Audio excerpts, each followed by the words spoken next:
to welcome the participants to the Entrepreneurial Mindset course being offered at the IBA Center for Entrepreneurial Development at IBA Karachi. This Entrepreneurial Mindset course is a very interesting 30 hours course which enables and helps people to discover their entrepreneurial potential. And it helps them to understand who they are and helps them to unleash the hidden potential which they have. So in this set, we'll be talking about the entrepreneurial mindset. And in the next few minutes, we'll be talking about what is the entrepreneurial mindset, how is it different than other mindsets. And we'll be talking about other mindsets, and then we will look at the impediments and what discourages the entrepreneurial mindset. Why do we not have this mindset so much prevalent? And what can be done to develop that? So we'll be starting with the entrepreneurial mindset. The word entrepreneurship is a French word, and it became popular in the past 60, 70 years. And the word entrepreneurial mindset can be explained by these three tendencies. One is called innovativeness, to be innovative in various ways. Proactiveness, to look into the future, and risk-taking capabilities. So all these three things, this is a combination of called the entrepreneurial mindset, and we'll be looking at some other perspective as well. The second point, which is that every human being is unique. Every human being is unique. It means that with some special qualities. And in English, we have a special word called idiosyncratic.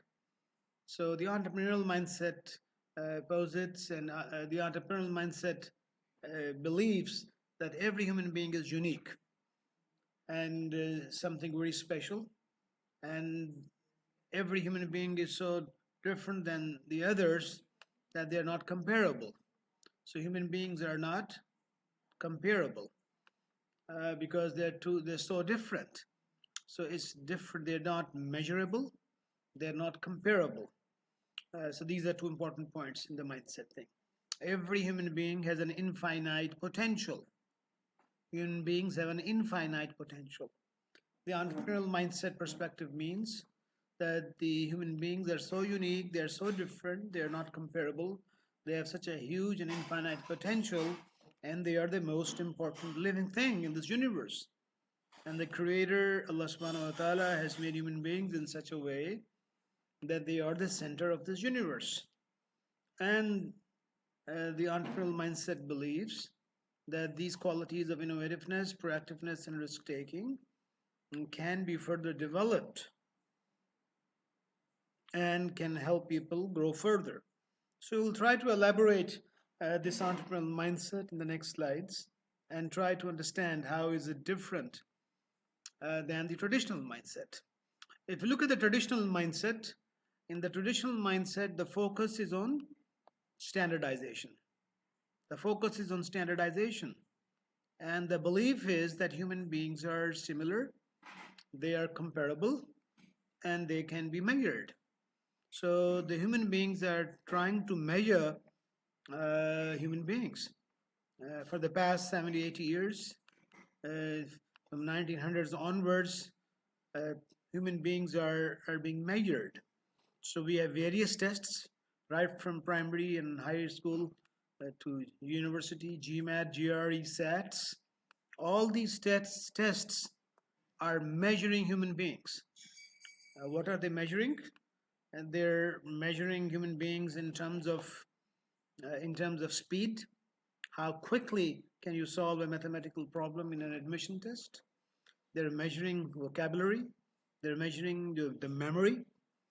And every professional organization or every different university or different type of test has their own standard.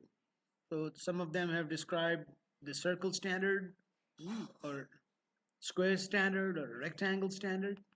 So people are measured against those standards. So those tests are designed in such a way, if you are in conformance to those standards, you're allowed to go in and walk in.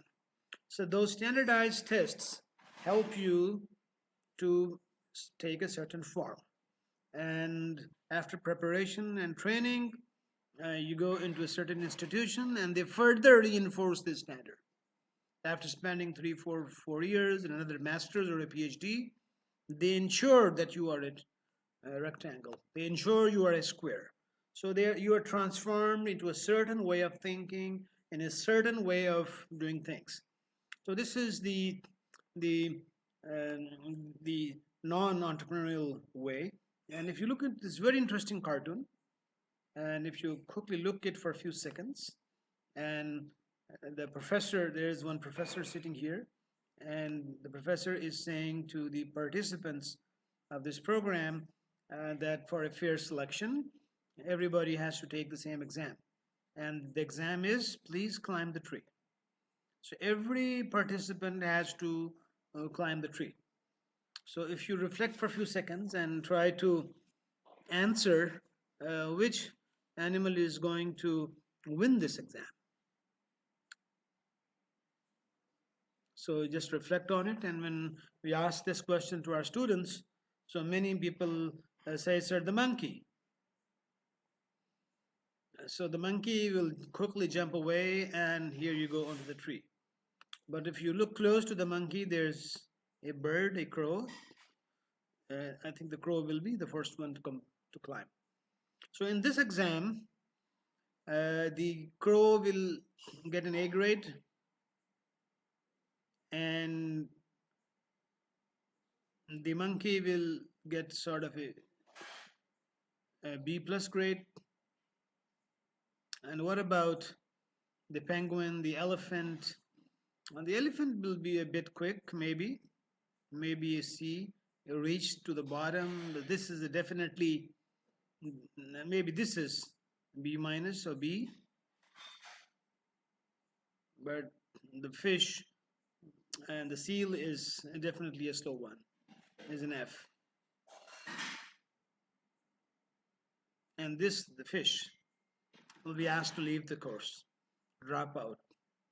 So if you look at this very interesting cartoon, which is depicting the state of affairs, what is happening in our universities, colleges, and schools, that the teacher is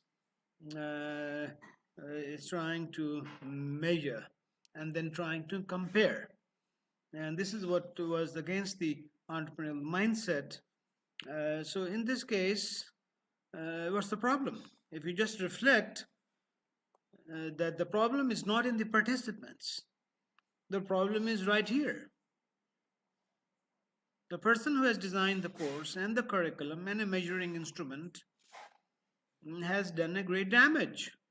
And this curriculum and this content and this measurement is not looking at the individual idiosyncrasy, the individual characteristics and the qualities of these people, of these persons and participants. He is not letting them explore who they are, and he's not letting them leverage their own inner potential. So this lack of understanding of oneself leads to a very, very catastrophic psychological position. And if you look at this, the curse of this model has a certain curse, and the curse is that only one person is the winner. This is the winner, and you can see this is the only person who's smiling actually. And this person, he's got the second position, but has a gloomy face. The third position person has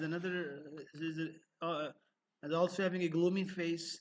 So the curse of this measurement and comparison is that even if this wins by the score of 0.1, he's celebrated, he's declared the best, and by losing with a single point or a half a point or a 0.1, 1/10 of a point, is declared second position, and he's declared the third.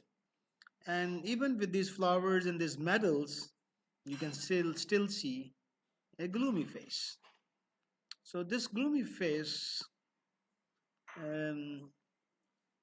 So the whole process of education and learning ends up into this very sad picture, very sad state of affairs. Ishfaq Ahmed Saab, who was a great philosopher and a writer and a drama artist in Pakistan, he, along with his wife Qudsiya Banu, had written a lot of dramas. He used to say in one of his sayings, he's written a book called Zavia. He says that I wish that the grading system be abolished in the country and there should be no first, second, and third position people. He said, what a dilemma that the whole year the students work, and at the end of the semester, at the end of the year, they are graded and classified, and only one person goes home happy. If there are 60 people, the first three people will be happy, and 57 people will go with a gloomy face. What was the responsibility of the faculty? What was his responsibility? To make people unhappy? So for 1 year, he has been working to make these people unhappy. If my education makes people unhappy, it's better to abolish this model. So, my dear participants, the entrepreneurial mindset is so different than the standardized mindset, which makes people gloomy, unhappy. And if you look at the entrepreneurial mindset, in this model, if you look at this, the way these people are smiling, what do you notice in this picture? So one thing you notice in this picture that everybody is one. The other thing you notice, everybody is smiling. So this is a question: is there a way? Is there a way where everybody can smile? Is there a way that everybody thinks that he is unique and number one in his own area? Is there any way? So when you start thinking, then you find and discover, oh, this is the entrepreneurial mindset. The entrepreneurial mindset says that every human being is unique, is idiosyncratic, and it is irrespective of race, religion, color, and age, grandmother, grandson, a priest, and people, and old, and local, and black, and white, irrespective of race, religion, and color, everybody is unique. So why don't we find our uniqueness? And I would just like to quote a very small incident which took place. It's like 20 years ago when my son Hamza was studying in school and we went to his graduation ceremony. He was in class 2 or 3, and there was a race arranged for the students, and my son Hamza attended the race, and he was the last one to reach the finishing line. And when we asked him, Hamza, you brought us shame. Why are you so slow? You're supposed to run fast. And he said, Baba, why are you worried?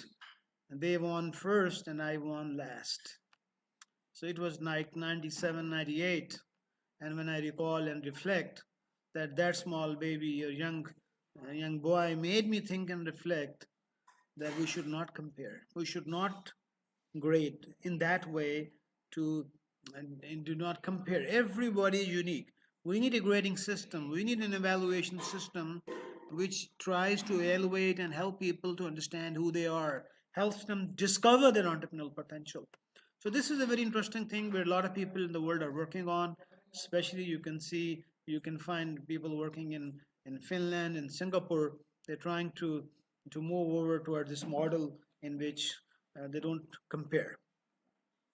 So the implications of this model when we go into real life is that when the gentlemen go into a university, and what happens here?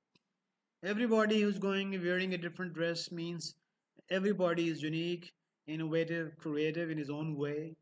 Somebody is more in reflection, somebody is more in writing, somebody is very good in analysis. So everybody is so unique, very different personality. But as they enter into this machine, where this machine is a college, is a school, or a university, or an educational institution, and here you go, you see standardized products coming out. They're made to think in a certain way.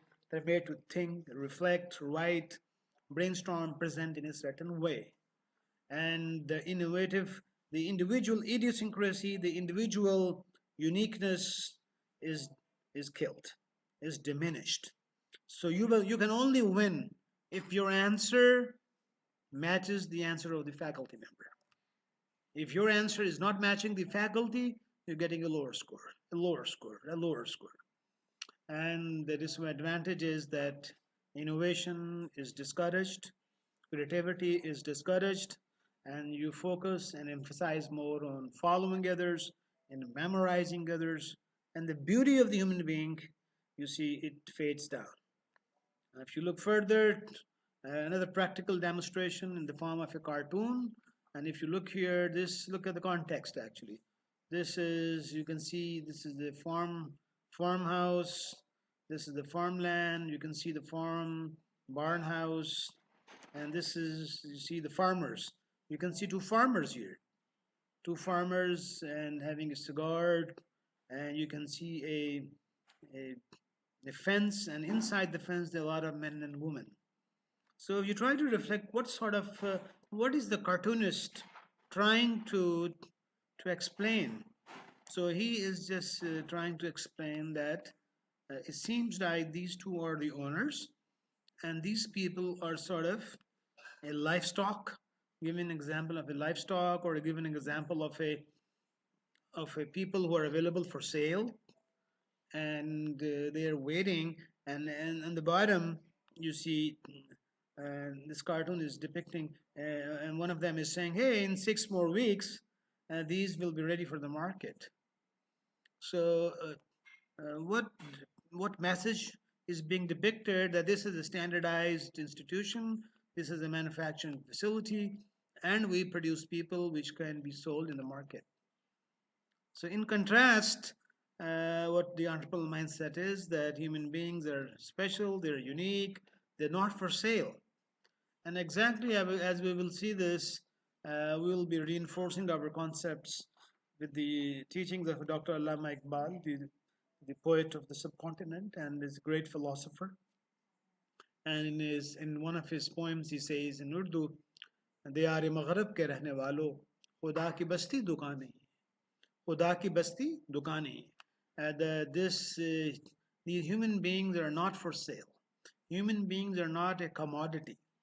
To do a job is not bad, but the way we are trained and the way we are graded and the way we are standardized so that we can be like Lego blocks which can fit in somewhere, and that kills that human, you see, entrepreneurial mindset, human creativity and innovation.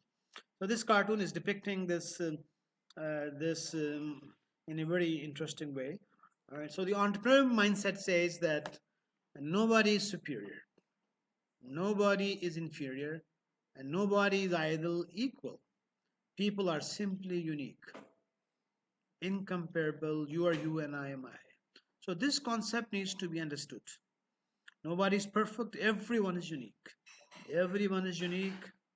Compare not yourself with anyone, lest you spoil God's curriculum. So, and this everybody has a unique fingerprint. And if God wanted us all to be the same, we would have just created one person and made the rest duplicates. No, He made each one of us unique and wonderful. So each creation is unique and wonderful. So why try to be someone else? Celebrate you and be the wonderful you He created you to be. So this perspective of the entrepreneurial mindset is very energizing. You start feeling yourself a special person, and you are a special person. You are unique, and I'm awesome, and he's also awesome. I'm awesome, and he or she is also awesome. So that perspective, it takes you out of that race. You have your own race, and this cartoon is depicting each one of us is God's work of art. We are a masterpiece of the the Creator. Allah subhanahu wa ta'ala has made us in a very special way. Our reflection, writing, reading, actions, our preferences, our passion, our taste, whatever can be described about us. There are thousands and thousands of variables which can define a person is makes every person unique. So the entrepreneurial mindset, if it is not followed, then what happens? So this cartoon depicts a very sad state of affairs that what makes you work? if you don't have the entrepreneurial mindset. So this gentleman is before graduate school. So he's saying that I'm going to research whatever I want. So before going to the university, his entrepreneurial mindset is there. But as he joins as a graduate student, what happens? I'm going to research whatever my professor wants. So he's forced to follow somebody. He's forced to follow somebody, and as he graduates and becomes a PhD and then joins the faculty as a faculty member, as assistant professor, what is he saying? I'm going to research whatever my tenure committee wants. So once again, me, my idiosyncrasy, and my uniqueness, it all evaporates. And this gentleman or woman is saying, okay, whatever will be given and dictated, I'll do that. So as the professor reaches maturity and gets 60 and 70, and he says that I'm going to research whatever my grant committee wants. So even as a tenured professor, he was still being driven by someone. And as an emeritus professor, then he says, oh, I'm going to research whatever I want, but that is the time when he is approaching his grave, and that is RIP, research in peace. So the whole journey, if you look at the whole journey, as a school kid, maybe he had some innovativeness, proactiveness, and risk-taking capability, but as he moved in his career, this non-traditional mindset, you see, it killed the entrepreneurial mindset. So just to summarize, the entrepreneurial mindset is a mindset which makes you understand that you are unique, you are one and the only, you are not measurable, you are not comparable, and Allah subhanahu wa ta'ala, the creator, has made you special. And he says in his Quran, لَقَدْ خَلَقْنَا الْإِنسَانَ فِي أَحْسَنِ تَقْوِيمٍ, and I have made human beings the best creation. And you see, our eyes are, you see, blinded. Like you see, the horse is blinded. Why were these horses blind? The horse blinds were installed because the owners wanted these horses to run on a certain track, and they should be submissive. They should be total submissive, and they should not argue. They're not allowed to look and see what's happening on the left and right, and they can only see about the task. They're submissive. So post-industrial revolution, the world needed people who are submissive, who are part of the production system, who are part of the economies of scale model. They needed people who are willing to do work in shifts. So they were given this standard curriculum. They were measured, they were trained, measured, compared, and they were given a curve. So these are A grade people, B, C, D grade pupils. So the whole education system was converting people into various boxes. A grade people, then we had B grade people, then C grade people, D, and then so on, A, B, C, D, and then generally we call the F grade people. So these four grades are relatively acceptable. The first three are relatively acceptable. We had B, B, B plus, B minus, C, C minus. These are the discarded ones. So anybody who's conforming to this had the provision to go into multinationals and national and standardized companies. So we will try to understand in the further video